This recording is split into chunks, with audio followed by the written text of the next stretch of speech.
we've got Aktiga, a solution to quickly develop and deploy highly accessible VR content via the web. So please help me welcome to the stage. Welcome to the stage, Shane.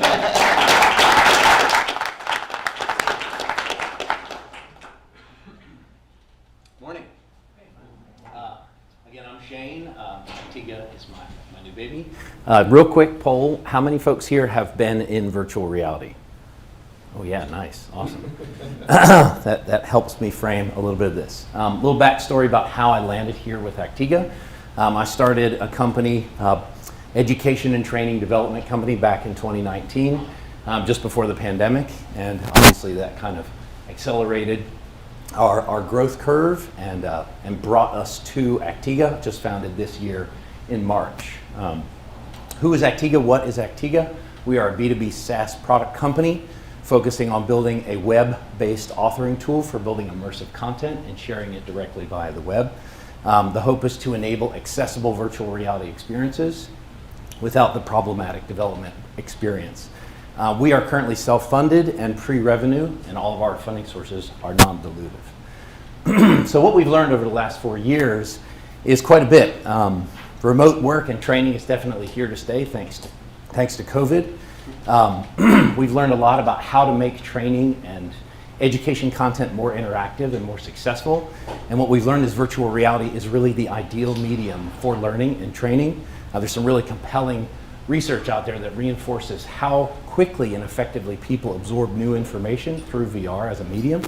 On average, 4 times faster people learn in VR as compared to the classroom, and they retain twice as much information. So it's a pretty exciting space. We've also learned a lot about the problem with VR and the development of content. It's quite problematic. There's a lot of friction in the process of building experiential content and sharing it, and primarily because of several key pieces of that experience of development. Virtual reality and augmented reality, really immersive spatial content, is built with video game development engines. It's either Unity or Unreal, and neither of those engines were designed to build virtual reality content. So you have to find people who know how to use those tools, which there's not a lot of folks out there. Most of them have been gobbled up by Meta. And then paying them to build virtual reality content is quite expensive. So finding the folks that know the tools and then finding the folks that can use those tools to actually build virtual reality content, and your talent pool gets exponentially smaller, which adds a lot of friction to the development process and makes it slow. And then the distribution side of things, it's even more full of friction. The only way to get a finished immersive product out there to the market is to distribute through an app store marketplace. And so those approval process and application processes are very slow and tedious. So really that brings us to the opportunity that we've discovered, is that there's a way to build and share immersive content directly to end users via the web. So that's really our hope and our goal with our team that we've built, is to build a tool to enable the authoring, a no-code authoring tool solution for non-programmers, so B2B, think designers, developers, agencies, branding agencies, training agencies, kind of like online training concepts. And that enables us to build a business around a SaaS pricing model with tiers of service and a subscription kind of approach. The training market is pretty massive. Remote learning last year was over 240 billion. Corporate training, which is a whole nother side of things for corporate immersive onboarding and training and engagement and orientation experiences, over 370 billion. And currently VR training is just a small piece of that, over 9 billion, but it's expected to grow pretty significantly, especially with new hardware manufacturers like Apple joining the fray.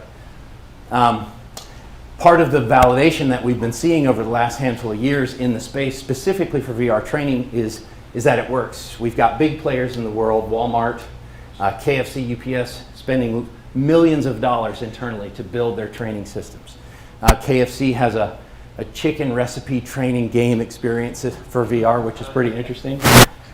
It cuts the training experience from average of 25 to 30 minutes down to 10 minutes, which is pretty exciting.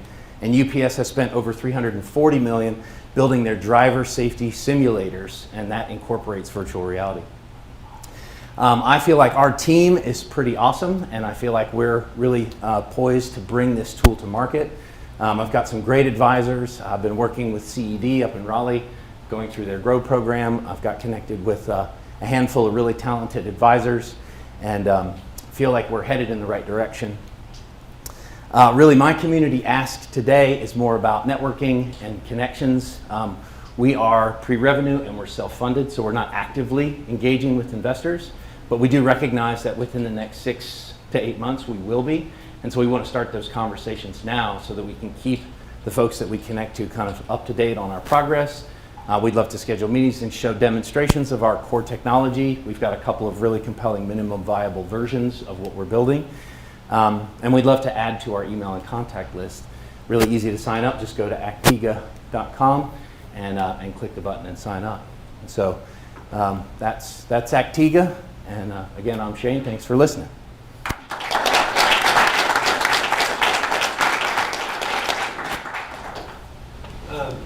That was really good. Thank you. That was really, there were some very compelling numbers in what you presented.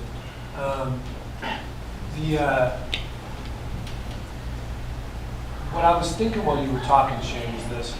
Have you all ever heard of a thing called the curse of knowledge? You ever heard of the curse of knowledge? Mm-hmm. Curse of knowledge is a thing that afflicts hyper-talented people, right? Where when you know a lot about something, right, talking about the fundamentals and the basics are hard, Yeah. right? And you have a killer story. Yeah, I think you have a killer story about making a platform that makes it easy in a no-code way for people to create content so they can train their humans better. Yeah. Right?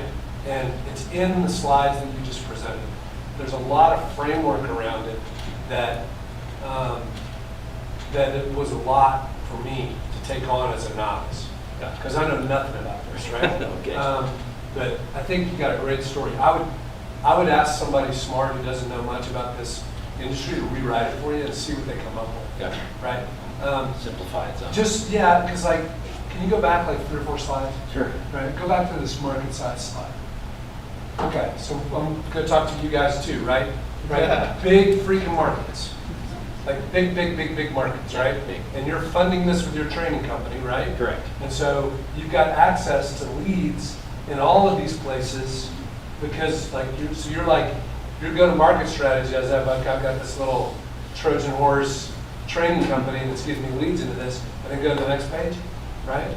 So these businesses, which are legit businesses, are really doing this, right? So there's some big-time transactions that are available to Aktiga that you can go get from, what's it called, online learning? Online training. Yeah, that can be it. I built a training company. We're selling to big corporates. They do a lot better if they did VR. This is what we're doing, right? That's kind of like a really simple thing. How far away are you from monetizing one of these clients with the platform? That's a great question. So some of the mentors and coaches that we're working with, a couple through Winston Starts, actually have some connections to some larger organizations that are actively seeking VR development. One is Boeing. And so we're looking at potentially either kind of utilizing the client development process to help fuel and fund the building of the tool. So we're looking at that option right now. So I mean, it's definitely on the table. So you could have a paid client this year on this platform. Yeah, like within the next month. Dude, you should say that. If you're thinking about talking to, I know you're not talking to investors. Not yet. Right? Well, I mean, I want to talk to investors to say, hey, this is what we're doing, and we're potentially going to raise. No, but that's to start the conversation. But that's a way leaner pitch. My go-to-market is my little training company. Yeah. There's a big TAM. There's some real transactions. I've got customers right on the ledge who I could tip over and they would pay me to build it. Gotcha. Okay, well, tell me, Shane, tell me more, right? Well, this is the hook, right? Yeah, no, it's really excellent. Thank you. Yeah, you're all over it, right? Like I've said this a lot over the past 10 years. I learned this in college. Like write the paper, write your term paper, and then it's usually start with the end. Like take your conclusion and then start over. So that's probably your hypothesis, right? And there's a little bit of that happening here in my mind as well. As I was just like nailed backstory. I started a training company. This works, right? Quick, like boom, boom. Here's the problem, right? You got to nail those 3 points like in less than 2 minutes, maybe a minute. And then opportunity, like go to the opportunity, because this is spot on. That's where this gets really interesting. Because it's still abstracted. Before this, it's abstracted, which is cool, and you can deal with that abstraction because you're all over this. But like you got 5 to 10 minutes, like let's go. And this is where it starts to really kick. Well, and Awesome. anybody who swims around in this pond has heard a bunch of VR, AR stuff, and like most of it is not panned out because it's not practical and it's constrained by the sort of the big corporate kind of things that hold people out. Oh, yeah. You know, and you're sort of addressing this, right? This, and by the way, the website is just like, the website's not super current with what you talked about today, correct? Not. Is this the website? Yeah, that's the website. Yeah, okay. Yeah. All right. Because like it's about therapy and stuff? Well, one of our core technology demo products platforms is a Is that- use of VR on the web as a VR telehealth platform. Okay, That's right. just one of the But use that's cases. not kind of what you're driving to. Not eventually. That's just a sort of a minimum viable technology demo. Well, I think that, my own opinion is that, you know, with this size market and kind of the approach that you're adopting and the go-to-market that's fed by your little existing company, it's easy for me to imagine somebody, you know, writing a check, I'm taking a shot at you. So like, while you're building your email list, I'd get some names of investors. You know, Agreed. you probably have some. Thank Yeah, I you. think the point is, like, why would an investor want to follow up with you here? There's enough there probably to set the hook. Awesome. What would make it more likely to set the hook would be a little more substance on how you're going to convert your embedded customer base from this Trojan horse service model. Gotcha. That's just kind of, that's just like, oh, okay, he's onto something, right? Versus he's still kind of swimming around, has a really good team, obviously, like, again, check, person, quality, awesome, right? And it's like, do I want to spend time following up on this? Like, I don't know, maybe not, is kind of where, I don't do VR stuff, but at the end of the day, like, I think you need to show someone, I'm really close to catching a gear, Gotcha. and like, what is that? And it feels to me like your gear is like, I'm embedded, these customers want to transact. Right. Yeah. Okay. Who wants to say Great. something? Yeah. Paul? Great presentation, I can hear everything you guys said. I have one question is, and with any investment I've looked at, it's always, how, you know, you say your pre-revenue, that's completely understandable, but how close are you and what are the pushbacks you know that the marketplace has? My feeling at all companies is the marketplace validates your story. The rest of us can sit here and constantly people, cows come home, until somebody parks with a check on, it's a story. And appreciate, Yeah. you know, you've got that, you said where you are, but how close are you? And because you know the industry, what are the mistakes that others are making? And I agree, there's a lot of dead bodies on the side of the road. What are you doing? What do you know that you know, we're not doing this because we know that's not practical and doesn't sell. Because IBM told us, Boeing told us they want that.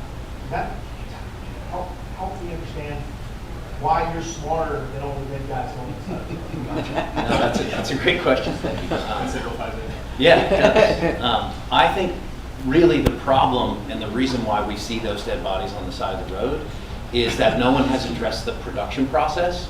So building VR content is still hamstrung by these really high friction, high resistance, Right. you know, Right. issues. So like the tools weren't built. It's almost like, hey, I want to go hammer in this nail. Here's a screwdriver. You know, that's not the right tool. So the tool set has been wrong since the birth of the industry. And so until now, what we're discovering is that there's a real opportunity with the way that the web has really evolved and matured with the ability to deliver larger amounts of data directly to people. That's really what we feel like is the key differentiation here, is we're building for the web, which makes it so that we're building hardware agnostic content. Right. You know, the current production model is you have to build for a particular headset. And that's the problem with these game engines is, oh, I'm going to build this VR content. Well, I have to build a native application and it has to work on the Meta Quest. Oh, and then I have to build another version that works on the HTC Vive. Oh, and now I have to build another version. Say that. Yeah. You can say that in 2 minutes. Yeah. One happened. Gotcha. I would say. That key difference between native application development and web application development. We're pushing for the web. So that's And that's time. Thanks, Shane with Aktiga.